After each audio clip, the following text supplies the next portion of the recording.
Good morning, and welcome to Redeemer Lutheran Church. I'm Pastor Gary Lodeholt. You know, sometimes you learn something, and at the same time you realize you should have known that all along. That happened for me during my trip to Israel. It was the day we were able to go to the Garden of Gethsemane. This is one of the special places for most Christians. I'm sure you've been in church buildings where there's a stained glass image of Jesus kneeling in prayer in the Garden of Gethsemane before he was arrested.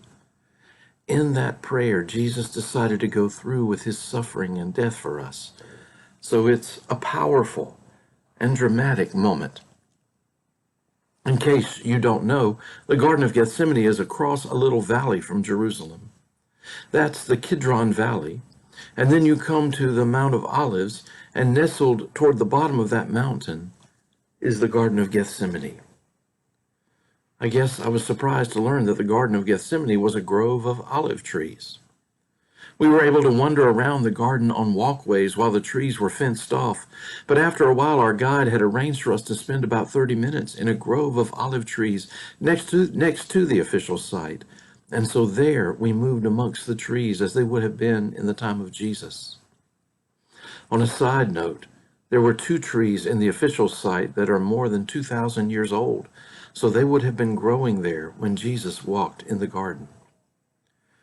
But it had never really dawned on me that that's why it's called the Mount of Olives. The whole mountain is covered in olive trees. An olive tree is a slow-growing, long-lived evergreen that thrives in the Mediterranean climate. Archaeologists have found evidence of olive trees as far back as 10,000 BC and cultivated olives by 4,000 BC. The first use of olive oil was probably medicinal to help heal cracks in the skin and for sunburn. However, very quickly, olives became the first industrial crop of the region because of its use in illumination. The burning of olive oil gives a very luminous flame, and oil lamps were commonly used. Olive oil was also used in cooking, and it is still the most common cooking oil used in the Mediterranean area. However, using olives for food was a bit trickier. By itself, an olive is extremely bitter, so bitter it is almost inedible, and it is also slightly poisonous. However, somehow the people learned that they could become edible if you soaked them and allowed them to ferment. Next to the grape, the olive is the most mentioned fruit in the Bible. The olive became a symbol of beauty, freshness, fertility, wealth, fame, and peace. But there's something even more important, too. Over and over in the Bible, olive oil is used in religious ceremonies such as anointing.